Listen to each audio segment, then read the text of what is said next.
Hey, salut tout le monde, c'est MC Geek, et aujourd'hui, on se retrouve pour une nouvelle vidéo théorie sur Spider-Man PS5. En effet, Spider-Man Miles Morales est sorti récemment, et j'y ai joué. J'en ai d'ailleurs fait une vidéo, et elle a battu notre record de vues, alors qu'on ne va pas se mentir, ce n'est pas la vidéo dont je suis le plus fier. Bref, tout ça pour dire qu'entre temps, j'ai fini le jeu, et j'ai déjà quelques théories pour la suite, surtout sur les méchants, et je vais donc vous les partager. Bien évidemment, cette vidéo spoilera les jeux Spider-Man PS4 et Spider-Man Miles Morales. Donc si vous n'y avez pas encore joué, je vous conseille de quitter la vidéo. Avant d'aller plus loin, je dois juste vous expliquer quelque chose. Donc nous allons parler de Spider-Man PS5, même s'il n'a pas encore de nom officiel. En gros, c'est juste la suite de Spider-Man PS4, Miles Morales n'étant pas réellement une suite, mais plutôt un spin-off, puisque celui-ci se focus sur Miles. Spider-Man PS5 se concentrera lui sur Peter, comme le premier jeu, et Miles et son histoire sera sûrement un peu mise de côté. Je ne dis pas que Miles ne sera pas dans le jeu, mais juste qu'il sera secondaire. Donc on pourra peut-être le contrôler, mais que dans certaines missions, comme dans le 1. D'ailleurs, comme l'a dit Peter à la fin de Spider-Man Miles Morales, celui-ci ne va pas surveiller les arrières de Miles sans arrêt, mais chacun sera autonome. Spider-Man PS5 se focusera donc sur Peter, et l'histoire de Miles sera elle, je pense, développée dans pourquoi pas un deuxième jeu Miles Morales. Mais ça, ce n'est pas trop le sujet d'aujourd'hui. Bon, assez parlé de ces deux-là, passons maintenant à ce qui nous intéresse vraiment, les méchants. Tout ce que nous avons pour l'instant sur la suite, ce sont les scènes post-génériques des deux jeux. Si vous ne vous en souvenez pas, aucun souci, je vais vite fait vous les résumer.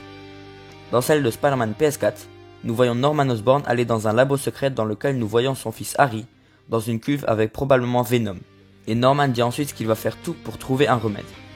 Ensuite, dans la scène de Spider-Man Miles Morales, nous sommes dans le même labo, mais après les événements du jeu, et Norman ordonne à un scientifique, pas n'importe lequel d'ailleurs mais j'y reviendrai plus tard, de libérer Harry. Le scientifique dit donc que c'est trop dangereux, mais Norman le force tout de même.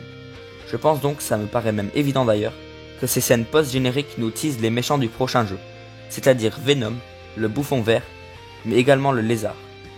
Commençons tout d'abord avec Venom. Pour moi, il ne fait aucun doute, c'est lui que nous voyons dans la cuve sous forme de symbiote, avec Harry Osborn. Si vous vous souvenez bien, on a appris dans le premier jeu que Harry a le syndrome d'Ostoran, la même maladie qui a tué sa mère, et c'est donc de cette maladie que Norman veut le sauver. Je pense donc que Norman s'est servi du symbiote et de ses facultés pour essayer de soigner Harry, même si c'est une méthode dangereuse comme nous le rappelle le scientifique. Nous avons donc vu dans la scène post-générique que malgré les dangers, Norman s'apprête à libérer son fils et par conséquent le symbiote. Bien sûr, Harry n'arrivera pas à contrôler Venom, et celui-ci créera probablement un petit chaos dans la ville, alertant donc Peter. Je pense que ceci interviendra assez tôt dans le jeu, car le symbiote ne restera pas sur Harry, mais je pense qu'il ira ensuite sur Eddie Brock, la même personne qui le possède dans les comics.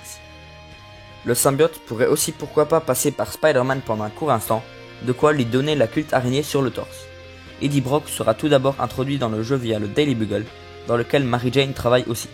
Celle-ci étant pourquoi pas aussi la raison entre un conflit entre Peter et Eddie. En effet, il faut bien une raison aux méchants de détester Spider-Man. Dans Spider-Man 3 de Sam Raimi, Eddie détestait Peter car celui-ci lui volait sa réputation. Mais dans le jeu, puisque Peter ne travaille pas au Bugle, Eddie pourrait s'intéresser à MJ. Il pourrait tomber amoureux d'elle, mais bien sûr elle ne s'intéresserait pas à lui car elle est déjà en couple avec Peter. Et là, bam, Eddie est jaloux de Peter et lui en veut. Bon, je crois qu'on s'éloigne quand même un peu là. Revenons vite fait à Harry avant de passer au prochain méchant. Il est intéressant de se poser la question de ce qui pourrait lui arriver après qu'il s'est séparé du symbiote. Personnellement, je vois deux possibilités.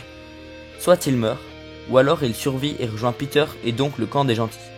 En tout cas, je ne le vois pas devenir méchant, car dans le premier jeu, il nous est quand même présenté comme quelqu'un de très gentil, combattant la pollution et ayant une forte relation amicale avec Peter et MJ. Bref, contrairement à ces versions des films, je ne le vois pas devenir méchant. Passons maintenant à son père, Norman Osborn. Lui pour le coup, comme on nous l'a présenté dans le premier jeu, c'est tout le contraire de son fils. C'est un égoïste, menteur, arrogant, bref, la liste est longue. Ses plus grandes motivations sont bien sûr l'argent et le pouvoir, mais avant tout l'amour pour son fils. Il est clairement prêt à tout pour le sauver, comme on l'a vu dans le premier jeu, lorsqu'il crée le souffle du diable, ou encore quand il décide de libérer son fils malgré les dangers du symbiote. D'ailleurs, c'est littéralement lui qui est à l'origine des deux méchants principaux du premier jeu, Mister Negative et Dr. Octopus. Et pour Spider-Man PS5, c'est clairement à son tour de devenir un super vilain, et je pense que c'est donc l'amour pour son fils qui le causera. Si on part du principe que Harry meurt au début du jeu comme je l'ai dit plus tôt, alors ceci pourrait rendre Norman complètement fou furieux. Il pourrait considérer Spider-Man comme étant le coupable de ceci et voudrait donc le tuer. Avec tous les moyens d'Oscorp, il peut facilement se créer une armure de combat ainsi que le sérum de Bouffon Vert, et donc nous avons notre deuxième méchant. Maintenant venons au dernier qu'on nous a teasé, le lézard. Dans l'univers des jeux Spider-Man, nous savons que les lézards existent déjà, et ceci grâce aux missions de sac à dos du premier jeu. En effet, un des sacs à dos contenait le sang du lézard, et Peter nous expliquait qu'il avait concocté un remède avec le sang du lézard, qui lui a permis de retrouver forme humaine.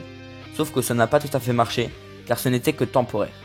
Ensuite, dans la scène post-générique de Spider-Man Miles Morales, il travaille en tant que scientifique aux côtés de Norman Osborn pour soigner son fils. Sauf que dans cette scène, il a une apparence humaine, et aux dernières nouvelles, il devrait encore être un lézard. Ce que je pense du coup, c'est que c'est Norman Osborn qui lui a donné un sérum qui lui rend son apparence humaine, et en échange, Kurt aide donc Norman. Mais le sérum qu'a donné Norman est probablement aussi seulement temporaire, et Kurt doit le prendre régulièrement pour éviter la transformation.